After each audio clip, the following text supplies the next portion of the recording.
বছর ঘুরে আবার চলে আসলো আমাদের সবার পছন্দের পবিত্র রমজান মাস। রমজান মাস আসলে আমরা সবাই নিজেদের প্রস্তুতি শুরু করে দিই। পুরো মাস জুড়ে কিভাবে রিল্যাক্সে থাকা যায় সেটা আমরা সবাই চাই। এরকম করে যদি আমরা সবকিছু স্টোর করে রেখে দিই ফ্রোজেন করে, তাহলে আমাদের কাজটা অনেকটাই হালকা হয়ে যায়। আসসালামু আলাইকুম, কেমন আছো তোমরা সবাই? নতুন একটি ব্লগে তোমাদের সবাইকে স্বাগত জানাই। ইফতারিতে আমরা কম বেশি সবাই পেঁয়াজি বা তেলে ভাজা খেতে খুবই পছন্দ করি। তার জন্য এখানে ২ ধরনের ডাল ভিজিয়ে রাখা হয়েছিল। অড়হর ডাল আর মুসুর ডাল। ডালটাকে ওভারনাইট ভিজিয়ে রেখেছিলাম। এখন ওটাকে বেটে নিলাম। দিয়ে কিছুটা এমনি রেখে দিলাম মসলা ছাড়াই। যখন ইচ্ছে হবে পেঁয়াজি বা পাকোড়া বানিয়ে খেতে পারবো। আর একটাতে মসলা দিয়ে রাখবো। তার জন্য দিয়ে দিলাম হচ্ছে রোজকার গুঁড়ো মসলা, যেমন লঙ্কা গুঁড়ো, হলুদ গুঁড়ো, জিরে গুঁড়ো, ধনে গুঁড়ো আর পরিমাণ মতো নুন। আর দিয়ে দিব হচ্ছে পেঁয়াজ। যেহেতু এটা পেঁয়াজি বানানো হবে তো পেঁয়াজের পরিমাণটা এখানে বেশি দেওয়া হয়েছে। তো এখানে প্রায় ৩ থেকে ৪টে পেঁয়াজ আমি এরকম সরু সরু করে কেটে নিয়েছি, ওটাই দিয়ে দিলাম। আর দিয়ে দিব হচ্ছে কাঁচা লঙ্কা, একটু ঝাল ঝাল রাখবো তাহলে খেতে ভালো লাগবে, আর ধনে পাতা। তারপর দিয়ে দিলাম হচ্ছে বেসন আর চালের গুঁড়ি। দিয়ে এবার খুব ভালো করে মিশিয়ে নেব। ২ রকমভাবেই ফ্রিজে আমরা এটাকে রেখে দেবো, তাহলে যখন ইচ্ছা হবে বের করে খেয়ে নিতে পারবো। আর এদিকে মোচাটাকে ভালো করে ধুয়ে নিয়ে সেদ্ধ করে নিয়েছি। মুসুর ডাল দিয়ে তো বানানো হয়ে গেছে, এবার অড়হর ডালটাকে বেটে নিয়েছি। ওর মধ্যে এবার মোচাগুলোকে একটুখানি মিক্সিতে ঘুরিয়ে নিয়ে ওটার মধ্যে অ্যাড করে দিয়ে দিলাম হচ্ছে পরিমাণ মতো নুন, একটুখানি লঙ্কা গুঁড়ো, হলুদ গুঁড়ো, ধনে গুঁড়ো, জিরে গুঁড়ো আর একটুখানি গোলমরিচ গুঁড়ো দিয়েছি। আর দিয়ে দিব হচ্ছে কাঁচা লঙ্কা, আদা রসুন বাটা, পেঁয়াজ আর দিয়ে দিব হচ্ছে ধনে পাতা। আর এইসব পেঁয়াজি বা পকোড়াতে একটুখানি চালের গুঁড়ি দিলে এটা ক্রিস্পি হয়, মুচমুচে হয়, খেতে ভালো লাগবে। একটুখানি ধনে পাতা দিয়ে দিলাম, দিয়ে এটা খুব ভালো করে মিশিয়ে নেব। তোমরা চাইলে এখানে কর্নফ্লাওয়ার ইউজ করতে পারো, আমি এখানে চালের গুঁড়ি দিয়েছি। খুব ভালোভাবে মাখানো হয়ে গেছে। এবার এরকম একটা এয়ারটাইট বক্সে করে এটাকে স্টোর করে রেখে দেবো। তো এখানে দুটোতে রাখলাম। আর মুসুর ডালেরটা ওটাও এবার একটা এয়ারটাইট বক্সে রেখে দিচ্ছি। সবগুলো একটা বক্সে এরকম করে রেখে দেবো। আর লঙ্কা আর ধনে পাতাও কেটে রেখেছিলাম, ওইগুলো একটা এয়ারটাইট বক্সে রেখে দিলাম, তাহলে যখন ইচ্ছে হবে বের করে নিতে পারবো। আর ঘুগনিটাও সেদ্ধ করা হয়ে গেছে। যেহেতু বিকেলবেলার দিকে একটুখানি তাড়াহুড়ো হয়, তাই ঘুগনিটা এখনই করে রেখে দিচ্ছি, তাহলে কাজটা অনেকটা এগিয়ে থাকবে।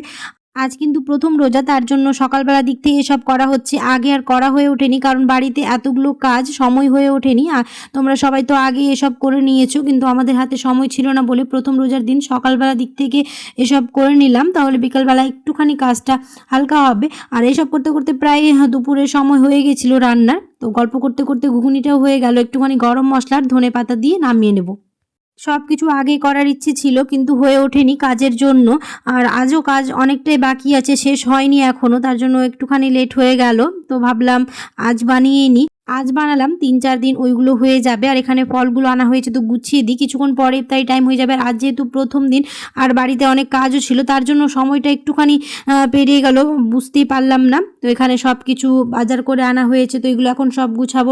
ইফতারি যেহেতু বেশি সময় নেই, তাই এখানে ফলমূলগুলো আমি কাটতে শুরু করে দিয়েছি। এখানে তরমুজ কাটা হয়ে গেছে, পেঁপে কাটছি। জীবনটা বড়ই অদ্ভুত। আজ থেকে প্রায় ১ বছর আগে, মানে আগের বছর রোজাতে আমি ছিলাম হচ্ছে পুরুলিয়াতে। তখন সবাই মিলে একসাথে ইফতারি করছিলাম। আজ আমি বাড়িতে আছি। বাকি ফ্রেন্ডগুলো কেউ কর্মসূত্রে ব্যস্ত, কেউ ডিউটিতে ব্যস্ত, কেউ হয়তো অন্য কোর্স করছে, অন্য কোথাও আছে। সবাই চারদিকে ছড়িয়ে গেছে। শুধুমাত্র সময় আর দূরত্বটা বেরিয়ে যায়, বাকি স্মৃতিগুলো সব থেকেই যায়। একসাথে সেই ডিউটি করে এসে ইফতারি প্রিপারেশন করা, আজ বাড়িতে করছি, কেউ হয়তো অন্য জায়গায় করছে, কেউ ডিউটিতে আছে। এরকম করেই দিন কাটছে। এখন চাইলেও একসাথে আর সেরকমভাবে দেখা করা হয় না। হয়তো কেউ অন্য কাজে ব্যস্ত, আমি যেমন বাড়িতে আছি। তো এরকম করে কর্মসূত্রে সবাই ব্যস্ত থাকার কারণে এক জায়গায় আর দেখা হয়ে ওঠে না। এখন তো এরকম হয়ে গেছে, দেখা করার ইচ্ছে থাকলেও আর হয়ে ওঠে না। হয়তো আমি ফ্রি থাকলে ওরা কর্মসূত্রে ব্যস্ত থাকে, আর ওরা যদি ফ্রি থাকে তাহলে আমি ব্যস্ত থাকি। এরকম হওয়ার জন্য হয় না। তো অবশ্যই কোনো একদিন সবার সাথে অবশ্যই দেখা হবে, সেটা হয়তো একটুখানি দেরি হবে, কিন্তু হবে। সবকিছু জোগাড় করতে করতে ইফতারিরও টাইম হয়ে গেছিল। আর ইফতারি করে চলে এসেছি হচ্ছে নিচে। আর আজ যেহেতু প্রথম রোজা, আশা করছি সবার প্রথম রোজা খুব ভালো কেটেছে। আমাদেরও আলহামদুলিল্লাহ খুব ভালো কেটেছে। আর সকালবেলার দিকে ওয়্যারিং মিস্ত্রি এসে এই প্রোফাইল লাইট, তারপর ট্যাব বসানো, সব এই কাজগুলো করে গেছে। তো রান্নাঘরের কাজ প্রায় অনেকটাই হয়ে গেছে, আর একটুখানি বাকি আছে। শুধু পাইপগুলো, জলের পাইপগুলো এই সবই করতে বাকি আছে। ওই কাজগুলো তো কিছুদিন পরে হবে। তো ভাবলাম এইগুলো এখন সাজিয়ে নিই। তো এইগুলো এখন সাজানো চলছে, তাহলে কাজটা অনেকটাই হালকা হয়ে যাবে, কারণ বাড়ির কাজ এখনও অনেকগুলোই বাকি আছে। তার জন্য একটু একটু করে সব কিছু গুছিয়ে নেওয়ার চেষ্টা করছি, কারণ কাজ রেখে আর ভালো লাগে না। এখন বাজে হচ্ছে রাত প্রায় 10:30টার মতো।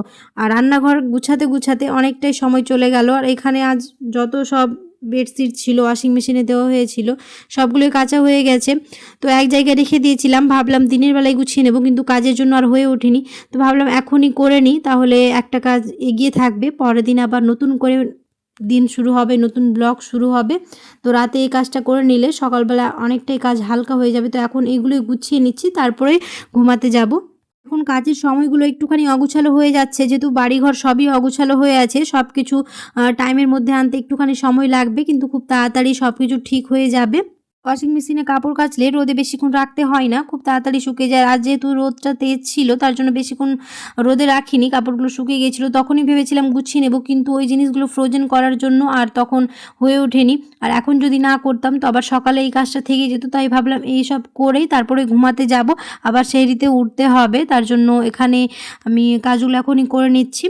আশা করছি আমার আজকের ভিডিও তোমাদের ভালো লেগেছে।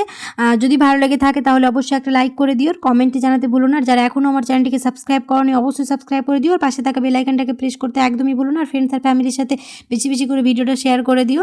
আর আশা করছি তোমাদের রোজা খুব ভালো কাটছে, আমাদের তো প্রথম রোজা খুব ভালো কাটলো।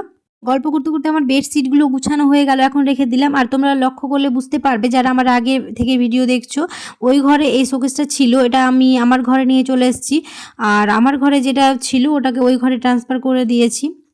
বেডশিটগুলো তো গুছানো হয়ে গেল, ভাবলাম এই কয়েকটা আমার ড্রেস ছিল এগুলো গুছিয়ে নিই। আর বাকি যেগুলো আয়রন করতে হবে কাল করব, সেটাও পরের ভিডিওতে শেয়ার করব ইনশাল্লাহ। তো আজকের ভিডিওটা আর বেশি বড় করব না, এখানেই শেষ করে দেবো, যেহেতু রাত অনেক হচ্ছে, আবার ঘুমাতে হবে, সেহরিতে উঠতে হবে। তাই আজকে ভিডিওটা এখানেই শেষ করে দিচ্ছি। আশা করছি তোমাদের ভালো লেগেছে। দেখা হবে খুব শিগগিরই পরের একটি নতুন ব্লগে। সবাই খুব ভালো থাকবে, সুস্থ থাকবে, সাবধানে থাকবে। আল্লাহ হাফেজ। আর কমেন্টে জানাতে ভুলবে না।